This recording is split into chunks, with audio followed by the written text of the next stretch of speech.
Welcome to the Healthier Tech Podcast, the show about building a healthier relationship with technology. Now here's your host, R. Blank.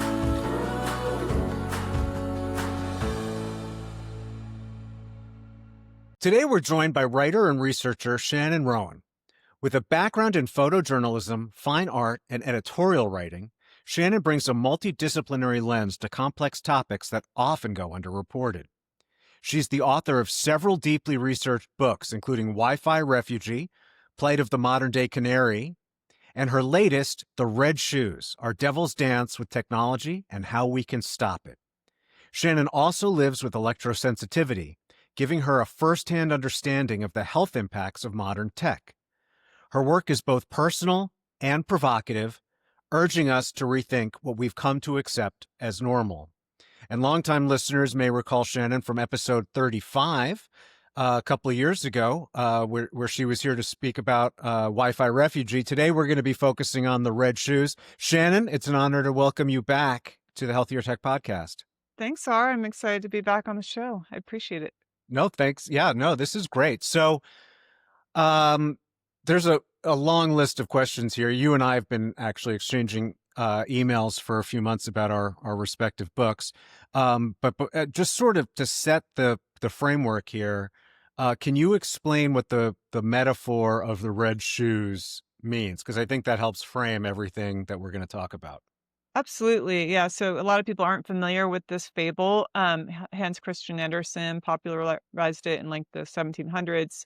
But it's about really it's about addiction and dancing out of control. And so the red shoes embody that dance where the shoes take over the possessor of the shoes and dance the possessor rather than the reverse. So I don't know. I mean, I could get into the whole story, but I feel like that might take too much of our time today. Right. So the red shoes are this cool thing, that this girl yeah. really likes, and she's getting a lot of value and enjoyment out of them, and then gradually the red shoes actually take control over the girl. Exactly. So Yeah. she's no longer a master of her tool. There's a tool master reversal, and that's kind of the theme throughout my book. I didn't actually know of that. I don't know if you call it fable or fairy tale. I wasn't aware of it, but as I learned what it was, I kept imagining Mickey Mouse with a wizard outfit and a wand. Yeah, that's another good one. Yeah. Yeah, absolutely. So I'm going to actually, like I said, I have a really long list of questions and it's hard to know where to begin. So I'm going to ask you so now that we've discussed what the metaphor of the red shoes is, what is the core message of the red shoes? Yeah, so the message is really, so for me, it's about stepping back and reassessing our relationship with our technologies that we consider on the surface as our tools, but they're unlike tools of, before the digital tech takeover, where we had like in our hands, we were in control of them. Like these tools now have their own agendas, basically is one way of putting it. And so seeing that, I feel like is a way for us to then be empowered because if you don't understand the problem and you don't understand that you're in the grips of this dance and that these shoes are dancing you, then you can't stop it. Because in the story, the girl ends up losing her feet with the shoes because she can't take them off and she ends up crippled and a beggar. And a lot of people are literally like having legs amputated because of like gamers, thrombosis and things because they get caught up in this addiction and they're just unaware of it. So I think it's so pervasive now and so normalized that, this what should be considered kind of OCD abnormal behavior is just now we're used to. Everybody's wearing the shoes, and so it's like for me, it's a reflection and it's about stepping back and looking at this from the outside, and then also letting the reader see all the myriad ways that we're being manipulated, the design of our technology intentionally meant to trap us, to addict us, for profit, of course, the usual reasons. And so in seeing that, we're able to then hopefully empower ourselves to make better choices and to start being the master of our tools rather than the reversal. Yeah, and so definitely want to get to that. And I like how you said empowered a couple of times. But so the book approaches this and correct me if this is not 100% accurate, but from examining physical impacts of the technology, psychological impacts of the technology, and emotional impacts of the technology. Is that a fair kind of Yes. categorization? Thanks. And I meant to say, as I was trying to explain that, I almost like lost sight of your question. I meant to say that, yeah, like I'm trying to show the different ways in which it harms us. And, Mm-hmm. and it is those different ways. It's not just one way. Like, and in my past books, and of course, I started off researching EMF harm because I was affected personally. But I saw that a lot of people were resistant to this message, and I asked, well, why are they so resistant? And it reminded me of like cigarette smoking, how that was everywhere, all over the world, and it was very normalized.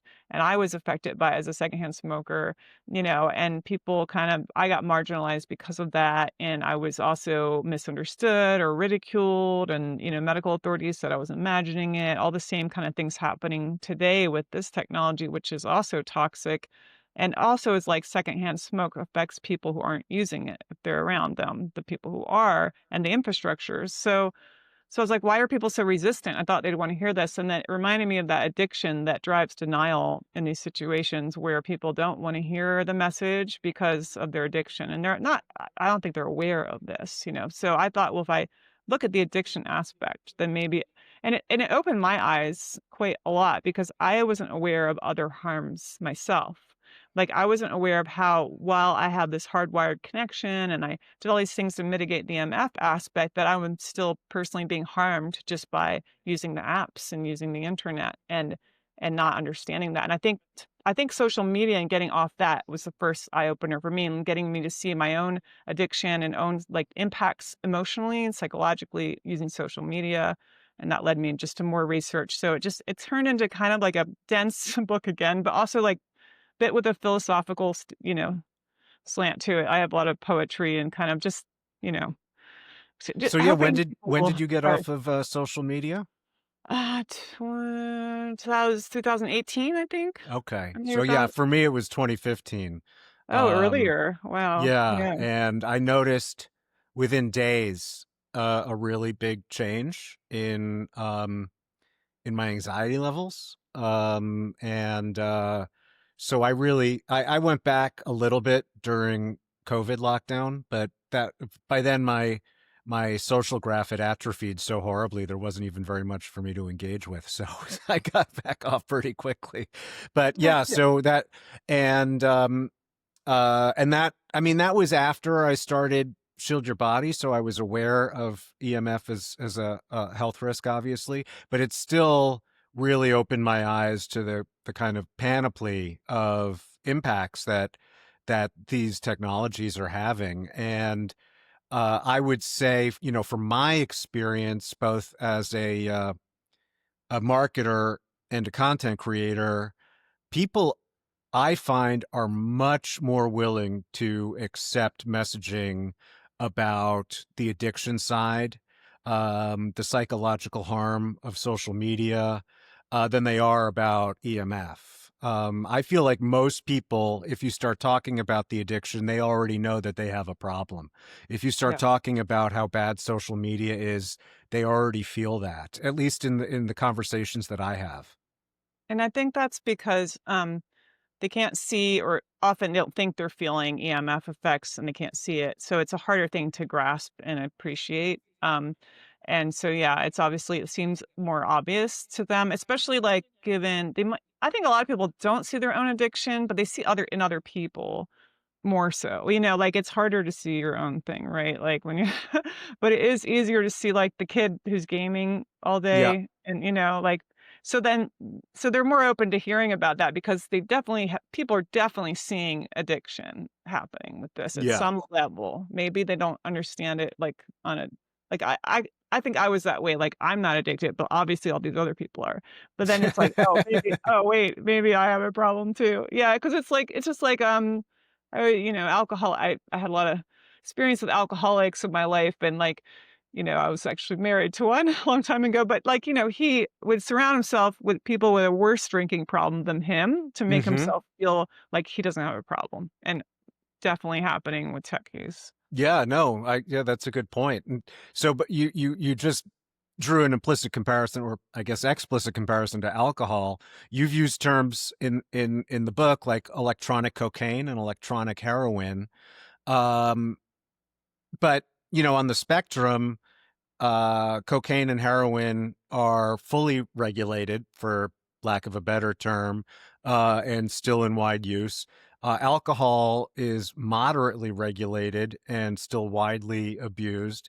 Um, do you feel like regulation is a thing that could work here? I think it is an important thing to be involved. I mean, obviously, people will still abuse a drug or substance, and I want to just say I didn't come up with those terms. These are other researchers who, with more credentials than me, who are psychiatrists and brain surgeons, and they're saying cocaine and they're saying heroin. Mm-hmm. So yeah, it's pretty intense. So it's like, yeah, this is really interesting. I learned recently that in California where I live, that smoking while driving with a minor in your car is a felon, but Is you a could give fel that, but you could give, yeah, but you could give that minor an iPad right. and, you could use your cell phone with the minor in the car. That's not a felon, and yet we know that in terms of carcinogenic levels, this is on the same or more worse, with EMF. So we're not there yet, but we need to get there. And I think there's a good start happening in schools with banning cell phones, Mm-hmm. not because of EMF, but because of the harms that's happening socially with kids. The Yeah. addiction, the bullying, and all this. So there are moves in our country, even in the U.S. I mean, it started. I've heard of France is a while ago, in terms of like preschool and kindergarten level, but I think now in France it's more. It's up to university, I think, with the cell phones anyway. I think they banned the Wi-Fi and the lower Yeah, and one. I Yeah, think it's high but schools have cell phones still oh, they banned. do. No, The band, banned. yeah, Sorry. Yeah, band. yeah. But they Yeah, allow Wi-Fi. But yeah. right, And that's what it is. and Mhm. I think I read that it's Australia now that's implementing a social media ban Yeah, for I children. mhm. And they're actually going around the country and having workshops for children and their parents on how to adjust to life without social media. And there's also, like, if you're within 3 years of being old enough to use social media, you can keep the account dormant. But if it's more than 3 years, you have to kill the account. And so there's another level of emotional support going on in the community Great. over Yeah. all of this. But I mean, that's a major step. It's hard to imagine something like that in the United States.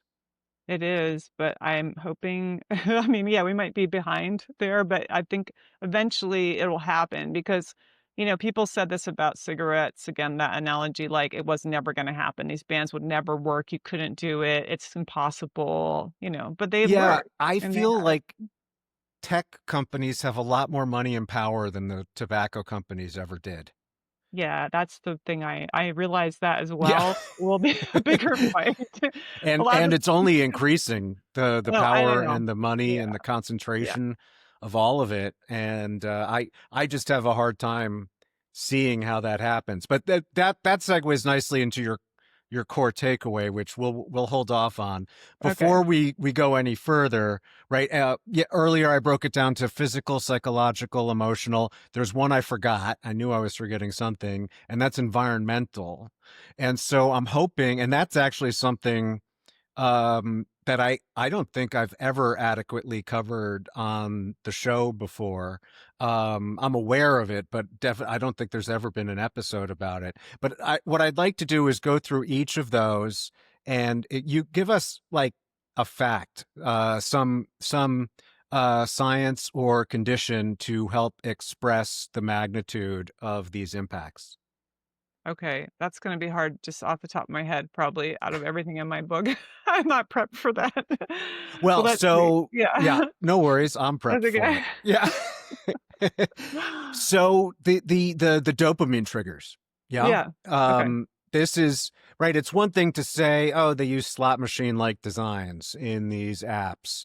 But it's another to actually realize the impact it's having. So what is the impact that that like just like the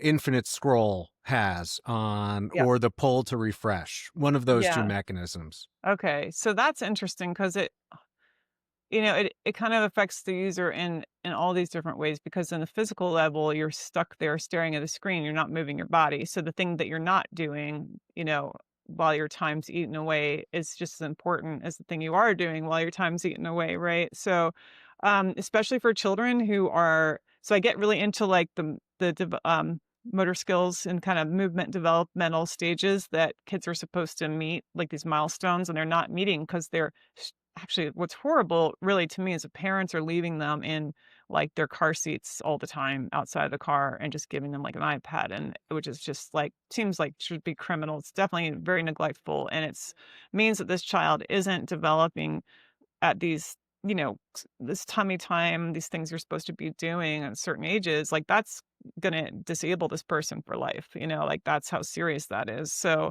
it's also causing illiteracy. But anyway, back to the infinite scroll in terms of like psychological damage and things happening in the brain.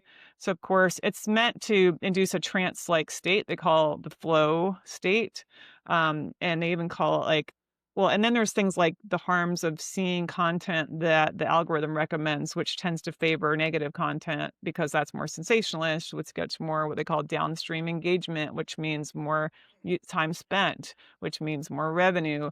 So it always favors that. And so 70% and more of content viewed, particularly by children, is not what they clicked on and wanted to see. In fact, if Hmm. they click off of it and they don't want to see it, that just shows more interest. They keep getting more of the same. And they've repeatedly asked like companies like Meta to do something about that to help them see positive content, and they don't. And this has led to suicides.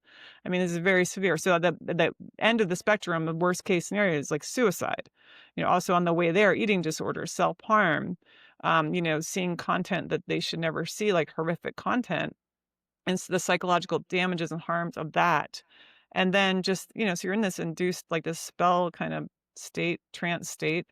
And obviously not using your mind or critical thinking skills. And at the same time, so it's harming the frontal lobe. The frontal lobe is like associated with in the brain of critical thought and, executive functioning, decision making, weighing consequences, right? And children don't have that developed. It's not developed till like you're 21 or something, right? So that's the last part of the brain to develop. So not only is it not developed, so they can't really make decisions while, thinking about what they're doing, if it's harming them or not, what if they write something overshare online, what that's going to do to them. Their brains are also, and there's studies showing that the frontal lobe itself is being targeted for harm from the use of the apps, from like things like they call it video game brain. And so like the frontal lobe's being destroyed while it's not even finished being developed.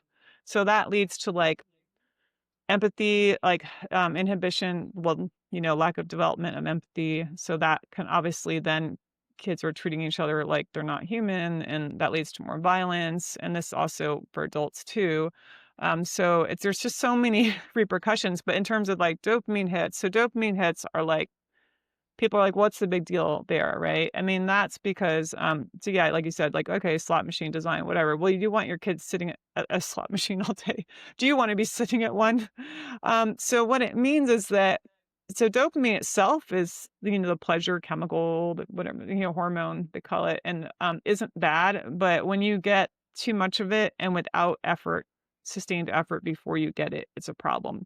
And it's like on the physical level, you're not getting all these other chemicals released that need to happen with the dopamine that would happen naturally if you were like out, hiking, and you hiked the whole mountain, you got up to the top, you saw the sunset, and that's a dopamine hit. Or, but like you did all this efforting first. Hmm. And never before in the history of mankind have we been able to get so many dopamine hits with so little effort, like pushing a button. And, we underestimate this. We're like, oh, yeah, it doesn't affect me. It affects you because it affects all of us. We're all designed this way. We're all vulnerable in this way. So when something pops up and there's a like and there's a comment and whatever, that's a dopamine hit. And it's not, you can't help that. That's going to happen. And so that's why, like, the drugs and the speed of it. So this, like, needing to connect faster speeds, everywhere is just going to increase this problem. Like, we shouldn't be looking for faster internet because that's faster dopamine hits. So, like, the drugs that are the most addictive and the most harmful are things like heroin and cocaine because of how quickly that gets delivered into your system. That Hmm. dopamine trigger is so fast, it goes right into your bloodstream, right into your brain. Um, that's the danger of it, and that's exactly what's happening with our technology. So I don't know if that answered your question Yeah, or that in was some good. hope. It got in. It spanned from the mental and emotional over into the physical as well. Yeah. But I do want to get onto the physical next. And you mentioned, and again, with all of these areas that we're talking about, there's a lot more examples in the book than what we're going to cover here. But one that really stood out to me was the Niku baby. Oh. G- did I don't actually I realized just this very moment I've never pronounced NICU out loud. Did I say that correct, or how do you say Oh, that? no, I'm not reacting to that. Oh, I'm just thinking I think I know what you mean. Yeah, I wouldn't know either, but yeah, go ahead. oh Sorry. no. So there was a baby, a newborn, who was in the hospital and was experiencing I don't remember which negative symptoms, but and they couldn't figure out how to treat it, and they ended up moving the baby to a different location, and then the baby just started getting better, and then it turns out that the new location had significantly lower ambient levels of electromagnetic radiation. Yes, that's right. That is very interesting because that person who, the reason the baby basically it sounded like, they were gonna do a surgery or something crazy, amputation or something, right? I know now I can't remember the details either. I apologize, but yeah, but that was like because of an electrosensitive person, who I call the canaries, like me, who could barely stand to be in the hospital to see her. I think it was her sister-in-law, and visiting because of the EMFs were so high there, and she was feeling really sick, but she was going anyway in order to support the family. But at first, the baby was okay. I think a preemie or something, but then like things just kinda got worse and worse, and all this next time she visits, they're talking about doing these crazy things to the baby, and she just said she's just to her, like, these symptoms were EMF, these symptoms that they couldn't explain, and I think and there was one with the rash because she was getting a rash and the electrosensitive, and then but I remember the nurse was, like, saying 'cause the baby was getting this, and she said, "Oh, that's normal," or like, "That happens a lot with these babies," and she's like, "Does it?" 'Cause, I mean, isn't it the EMF? But she somehow was able to convince her sister-in-law to move to this other hospital, with the baby, like, and because she knew it was much lower EMF, and they got there, yeah, and the baby recovered, didn't have to have the surgery. I mean, that's a really good yeah, it's a really good example, and I'm sorry I'm a little fuzzy on some of those details, but, No, yeah. so if you're Yeah. listening online, go check out YouTube.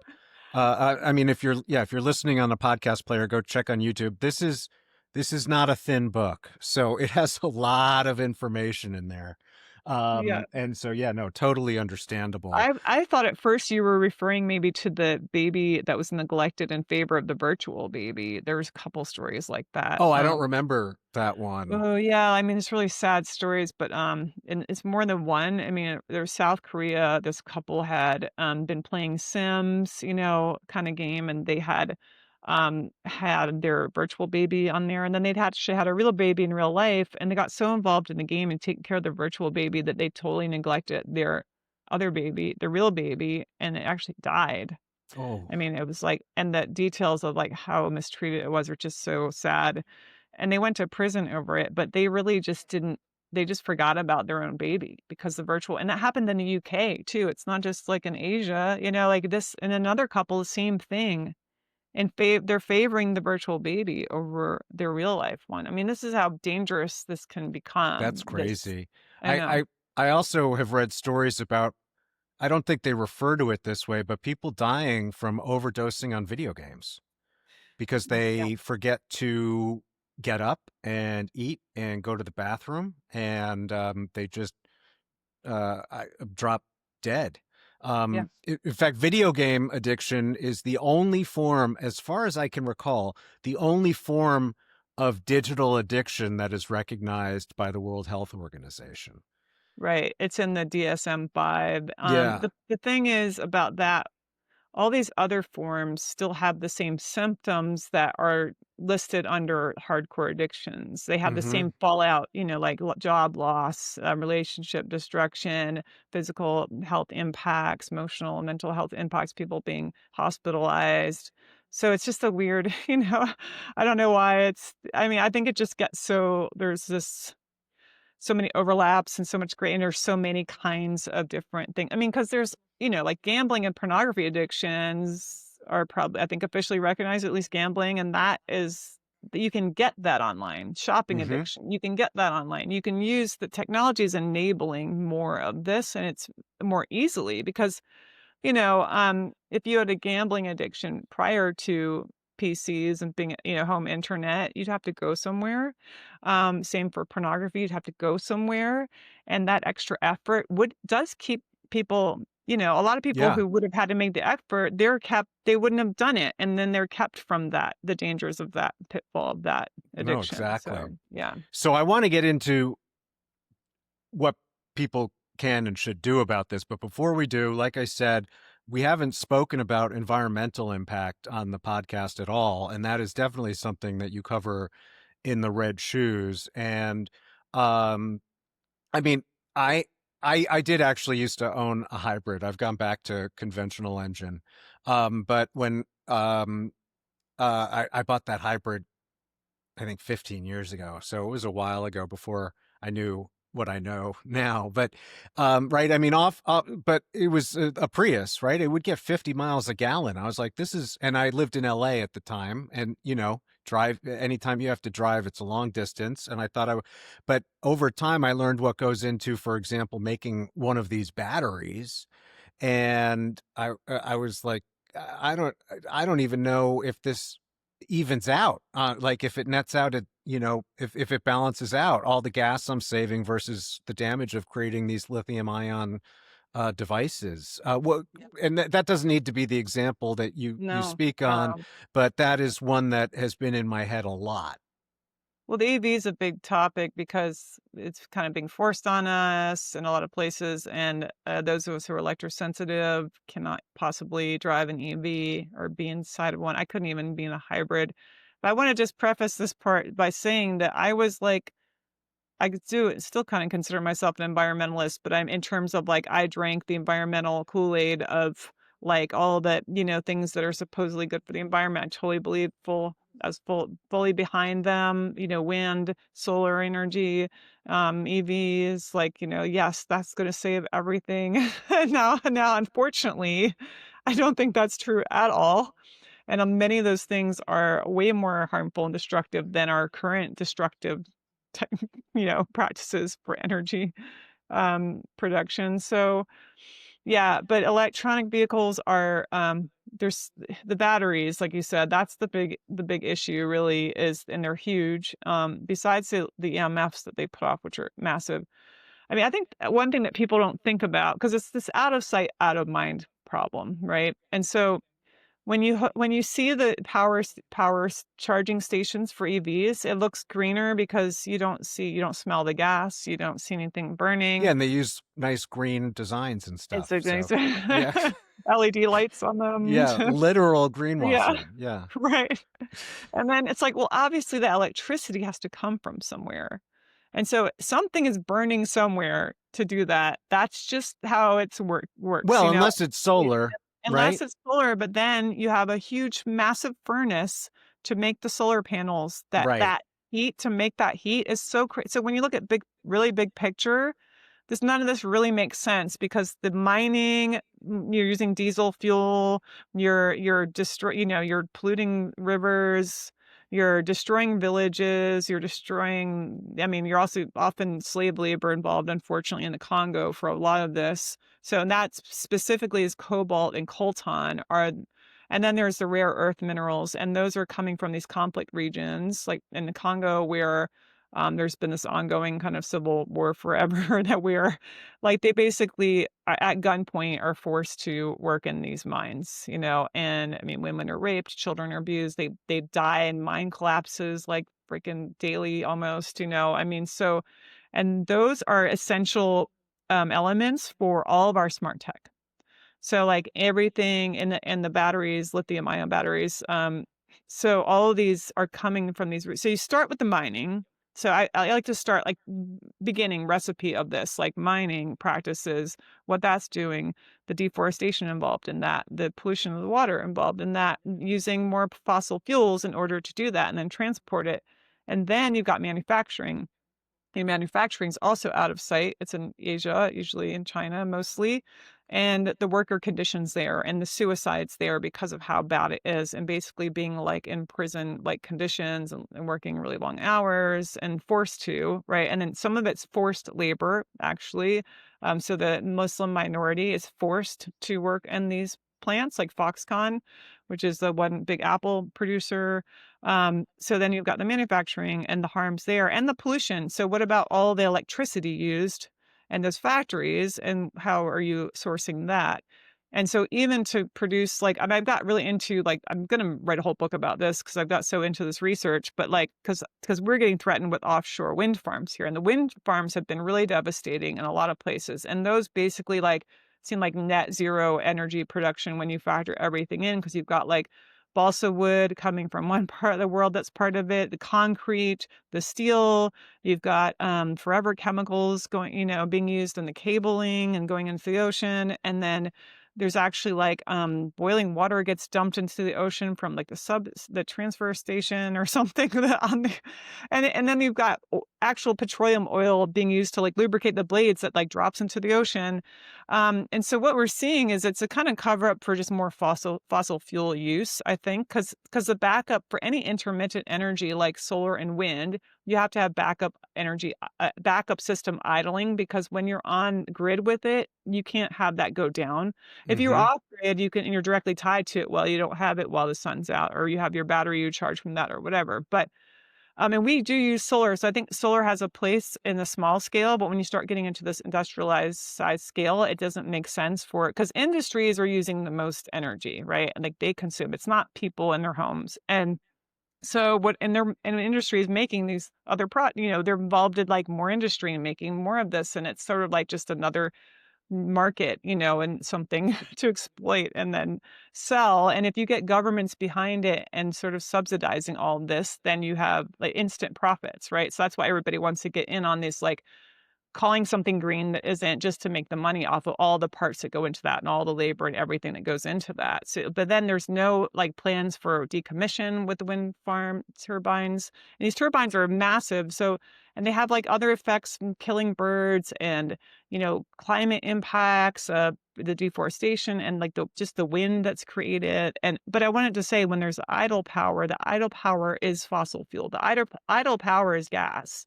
It's some kind of, gas hooked up, and that has to be idling, which actually is consuming energy just while it's idling before it kicks in.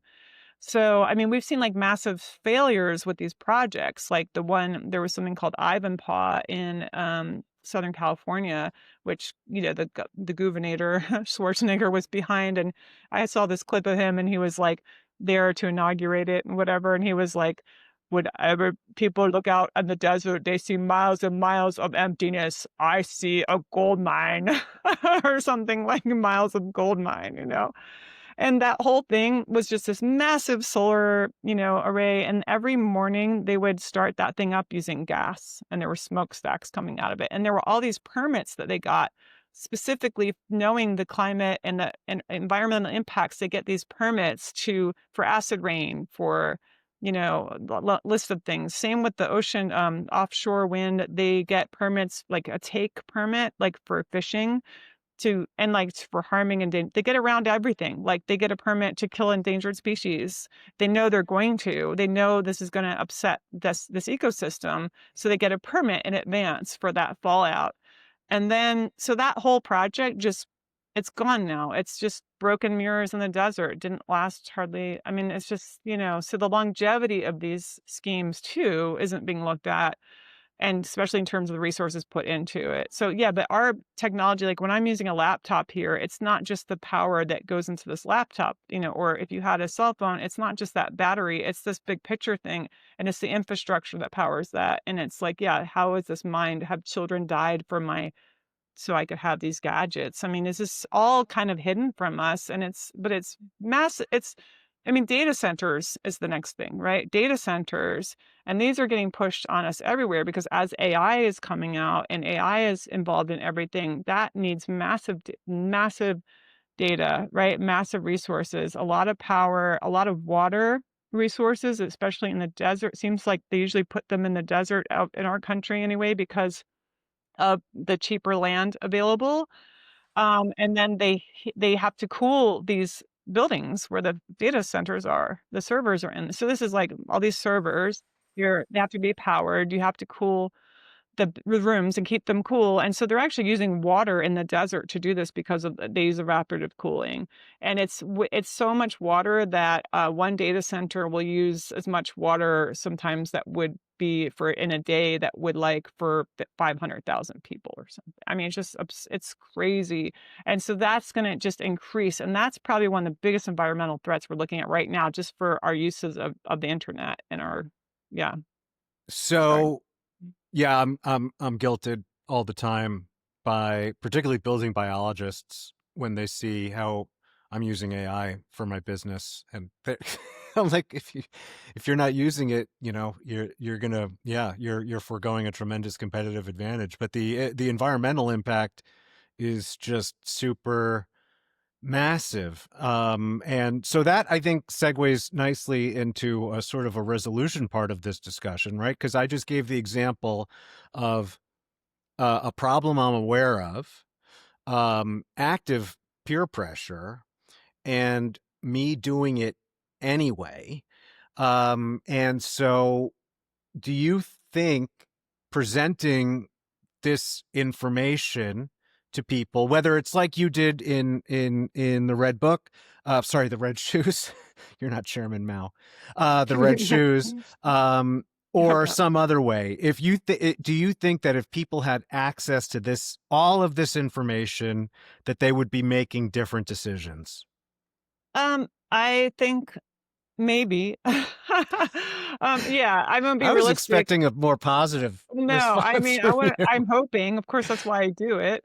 But I also realize that, like you said, you know, would I have made the choices I have made had I not had to, as what it comes, you know what I mean? It's like if I had known more, Yeah. I'd like to think so. I care about being healthy, I always have, I try to be proactive about that. Had I known more, I think I may have taken more precautions, but then again, it depends on, like, that pressure around you and socially and everything, it's like, I don't know if I would've done it at the cost of, like, a job loss or social, loss. I did lose jobs and social standing and community because I had to get out of that when I was in so much pain. Pain's a really good motivator. Unfortunately, a lot of us have to reach our rock bottom of some kind with this to make real changes. But not everybody though. I mean, my partner is a different kind of person from me. I'm speaking from my own experience, but he's the kind of person who learns from other people's mistakes, which is rare, but he's really good at that. He's like, he listens and he pays attention. He's like, yeah, I don't want to do that. I'm not going to do that. And I don't have to experience that hell myself in order to avoid it. I am the kind of person, it seems like I have to experience the thing, you know. Some people do need to experience it first. I wish I wasn't that way, but I do hope that I can reach people with this message to get them to make different decisions. I mean, now that I'm making other this is a hard time because we are going to have to be pushed into making like hard choices, I think, because like the AI example, where's your line in the sand with this, right? Because like for me right now anyway, I'm like I'm not using AI. Like, I'm not in the position, maybe I could, it would help my business, but I've decided, like, I don't want to do that. I know I'm guilty of using the tech I am using. I mean, my computer is 12 years old and I don't use a smartphone, but at the same time, it's like, and I actually got it repaired. Like, I'm getting it repaired. So that's something I can do. But there's still this feeling of like, well, I'm using the internet and that's means data centers and that Yeah. means all this stuff. I mean, if I was going to truly like not be a hypocrite, I wouldn't use the internet, and then sometimes I think I'd like to get to that point and not use it. Maybe I'll work toward that, because what I'm seeing with internet usage as well, and I have pared back a lot on like I use very little compared, I'd say, to most people. But again, the comparisons aren't always great because yeah, everybody, this is like crazy situation. This is like OCD behavior all around us. So you can obviously say I'm good because of those people, but you have to think about, it's more like how happy are you with this? Or is it creating anxiety? It could Yeah, you live a different way. But I just had an experience where I got locked out of my website hosting, my website, platforms that I edit myself and everything because it suddenly wanted a cell phone from me after all these years for using it. two-factor And yeah, they're authentication. starting these like verification things. And I spent like 6 hours on the phone last week with the company, and I'll say who it is because I'm really angry at them, GoDaddy, and like, and not getting help. And like, and I finally had to cave in and use a friend with a cell phone to get the tech, just to get the code to get into this thing. They couldn't help me. They couldn't give me a workaround. I think every other, company has at least they send it to my phone with a voicemail if they want a phone number or, Right. but no, they weren't. They were like, nope, you have to have a text. That means you have to have a cell phone. And so it's going to be, I'm foreseeing if it keeps going in this direction, it's going to be biometrics data. It's going to be, because they're already offering the option, your thumbprint, your retinal scan, your face scan, as more security. So like a lot of us don't like that, and for I think good reason. But some people think it's fine. They don't Yeah, see a my problem with bank is it. trying to get me to switch to voice ID. I'm like, "Are you nuts? I literally have a clone of me capable of doing my voice." Like it's for like that to use that Yeah. as a form of security is nuts. Yeah. Anyone on my team could then just log in and just Right. access all the bank.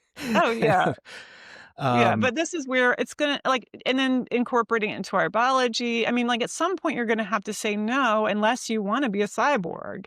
I mean, like literally, well, right? so I So feel like yeah, I say no to a lot of things, right? So I think one thing that's important is to not view this as an all or nothing sort of decision, right? So I just based on our discussions, I know I use more tech than you do. But I don't use social media. I don't open even if I'm working on the weekend, I never open email. It's like from noon Friday until 6 a.m. Monday, I never open email. My phone is basically permanently in do not disturb mode. And critical people know the one app that's still allowed to send me notifications. So if they have to reach me, they can reach me and I'll see it. And, so I take a lot of steps that I think are more than most people, but obviously far fewer than you. yeah, but I think that's a great example, and that I think we should talk about boundaries, because I think that's the one thing that we can all start doing is creating boundaries, and because tech does not create them. Tech is like a boundary eraser. That's I think on the social aspect of all this That's is a the good most line. destructive thing. That's Yeah. a really good line. Yeah. It's such a destructive force in that sense because everybody's like so stressed out because they're basically like acting like ER, staff on call. Even those people would get time off and not have to be on call all the time. So I mean, people feel obligated. Just because we can doesn't mean we should. Just because you can send an instant message and reply instantly doesn't mean you should, for so many reasons. Because first of all, the impulse control issue, instant gratification issue, and people feeling so insecure now because they're not able to have time alone, contemplative space, space for yourself. It's important to have that space. And this is where, I mean, we don't have to have a whole discussion about surveillance and those kind of rights, but the reason that the bad thing about surveillance societies and having surveillance everywhere is that you need time to really feel like you're alone, Mm-hmm. because you can't know yourself then. You can't get into that deeper, spiritual level of yourself when you're always being watched. And so just having your phone around starts to feel like that invasion because of the potential of getting a message even can like inhibit your ability to have stillness, to have that space. And so we need to make the boundaries, and that's going to be up to every person. And I do have suggestions in the book about that. I know you give people advice about that. And I No, think yeah, but let's what talk you're about saying is yours. great. Yeah. I mean, because this, well, I like your thing about no email is awesome because I could follow that myself. I think that's a good one because I try mostly I succeed in having at least one day of the weekend offline completely, but sometimes I'll schedule a podcast on a weekend or I need to call the unfortunately my phone is on my internet because I don't where I live there's no Mhm. landline. And Yeah, so same. that's tricky because that takes a lot of discipline to go, I'm going to use the phone and call, but not check email, not get sucked into something else, not go shopping or whatever, or like pay my bill. Because there's always a list of a to-do list. There always Mhm. is going to be one because as you're alive, you have the tasks to do things you have to do in your life, no matter who you are. But you need to make boundaries about your work time and your off work time because you're never going to enjoy your life otherwise. You're going to be stressed out all the time. But also, it's more about your interpersonal relationships as well and developing those because you also can't do that effectively if it's like we're all workaholics now because this thing invades, work is invading into our other. We used to understand it was important. The fact that I feel like I have to tell people it's important is a symptom of the problem, like, that we don't already know this, that it's important to not have our work intrude into our, like, personal lives, in our personal space, and having, like, time off and being able to enjoy things with your friends and your loved ones away from the technology because, again, the technology is also always work is involved. It's always there, right? So there's different ways of doing this, and I think, one is just to actually have at least one day per week that you are not engaging, that you're like, "Do not disturb" sign, and 1 hour per day, and then build on that and also start creating different expectations for people so that you don't feel like people feel like they're ghosted, or whatever they're calling. And just explain that you're not online all the time. I mean, pretty much everybody knows that and already, so they don't expect me to get right back to them. Mhm. And so that expectation, changing that because technology says the expectation should be instant, but we need to say, no, it's not. Like I'm not tethered to this all the time. I'm do other things with my life. You should do other things with your life. You should have the right to do that. You should have the right to live without this as well, and if you don't do it, you won't see the problem it's created in your life either. You have to step back from it. And the only way to do that, and the best way I think, is having just even one full day. One full day per week is a major thing. Like for me, that is just like that's my whole pace of my day is different. Everything feels different. It's saner. Mhm. Things slow down. I can appreciate things around me more, people around me more. And I think that's the only way It's we're the gonna idea really of the understand it. Sabbath. I mean, it's Yes. been around for a long time and just Yeah. not really observed in my lifetime anyway, at least in where the parts of society I've experienced. But Yes. yeah. And in the evening, again, I mean, everybody's schedule is gonna be a little different. So maybe it makes Mhm. more sense for them to have the breaks during the day and not in the evening. They work at night. I don't know, Yeah. but whatever it is, you need to have time every day that's like things like don't have it. I know you give a lot of this advice too, like don't have it at the table, you just don't bring it to the dinner table. Don't bring it to restaurants for God's sake. I mean, when you're interacting with people around you, it drives me crazy. I have friends and they live off grid like we do, and they do organic farming and stuff, but I see them at events and okay, so they're looking at me, they're like, oh, hey, Shannon, nice to see you. They might give me a hug, and then they just have this phone Yeah, they're fubbing they're you. just looking at it. Yeah, what did you just Yeah. call it? What Phubbing. fubbing? Phubb. Yeah, Phubbing. Oh, I don't know And that one. yeah, and This that's fresh being on on me. your phone when you're actively with someone.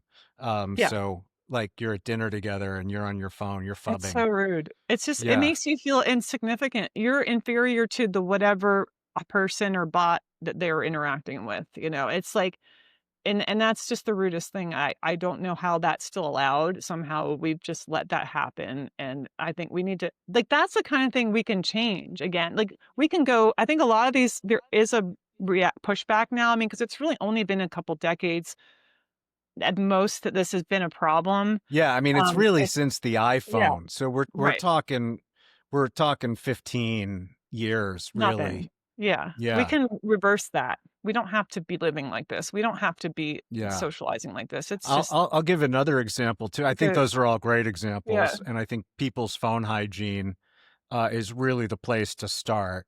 Um, but the one example, so when I turn off my internet at night, um, the the sense of peace that comes over me immediately, and I'm not even like actively on my devices or anything. Like, it's not like I was on my phone and then I turn off the internet and then I'm off my phone. It's like, no, I was doing stuff and now it's time to go to bed, so I'm turning off the internet, and the sense of peace that I feel at that moment is so tangible. And it so and ever, when I tell people, because turning off your Wi-Fi at night is a big EMF tip, that other than carrying your phone in your pocket, it's probably the second tip I give people. And the ones who try it all come back to me and say the same thing that I just said, which is they were shocked at how calming and relaxing it was. Like, they said, one of them told me he didn't feel like he was constantly being pulled out of bed, like there were these invisible strings pulling him out of bed. Yeah. It's Yeah. really huge. It is huge. We just don't again, you can't know what it's done to you until you get to experience the other thing without it. Yeah. You have to that's the one main thing you can do, and then you'll see it.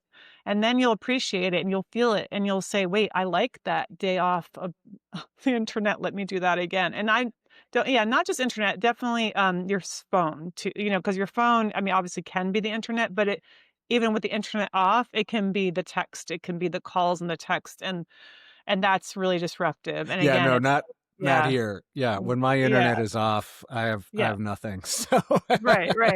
That's it. so I mean, yeah, but that's what you're I mean. I'm right. just saying for You're other right. I people, for it's other yeah. people. Yeah, totally. Yeah. When It to experience what I was just talking about, if you have cell service, you'll also need to turn off your cell. yeah. Yeah. Yeah, don't let that thing I mean, I just remember this years ago, but the first time I heard somebody take a call in a public toilet stall next to me, I was like, "You've gotta be kidding me." I don't think I've ever And experienced that. I've experienced it a couple of times since, and I mean, people come into the toilets, public toilets on the phone all the time. It's just like maybe women do it more than men, I don't know, I but don't I know. found it really intrusive for my own privacy in the toilet. It was really strange. I don't wanna hear other people's conversations that I Yeah. think should be private. I've overheard some really, really private things about people's lives that I did not wanna hear about. You know?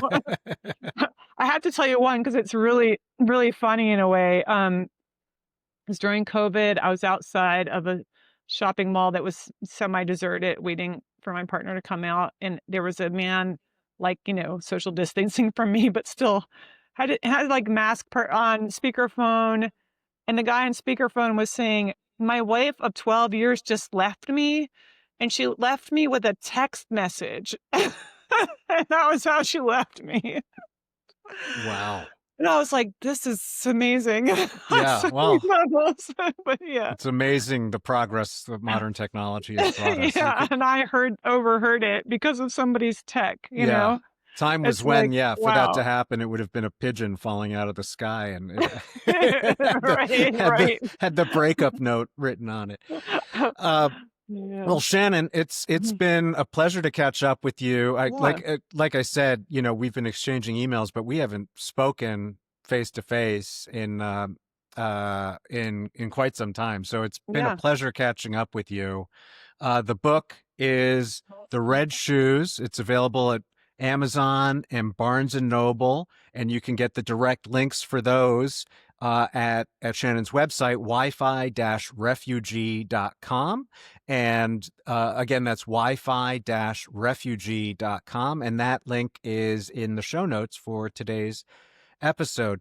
Shannon, Pleasure having you. I wish you the best of luck with the red shoes. It really clearly was took a lot of effort to put something like this together. Congratulations and Yeah. best of luck. Thank you so much. Thanks for having me on. I really appreciate it. Thank you so much for listening to this episode of the Healthier Tech Podcast. Remember to check the show notes for all the links and resources we mentioned today. If you enjoyed the show, please like and subscribe on Apple, Spotify, or on the platform of your choice. And if you're ready to take control of your tech environment, head over to shieldyourbody.com to explore science-backed tools that help you live a safer, healthier life in today's connected world.